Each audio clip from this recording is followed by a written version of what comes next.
شروع اللہ کے نام سے جو بڑا مہربان اور نہایت رحم کرنے والا ہے۔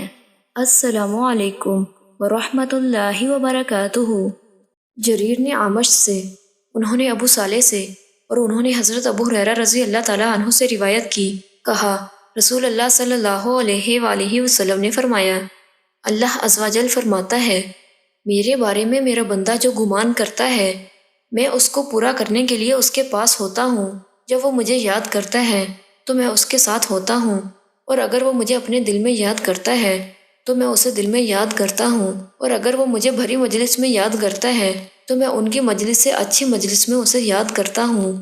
اگر وہ ایک بالشت میرے قریب آتا ہے تو میں ایک ہاتھ اس کے قریب جاتا ہوں، اور اگر وہ ایک ہاتھ میرے قریب آتا ہے تو میں دونوں ہاتھوں کی پوری لمبائی کے برابر اس کے قریب آتا ہوں۔ اگر وہ میرے پاس چلتا ہوا آتا ہے تو میں دوڑتا ہوا اس کے پاس جاتا ہوں۔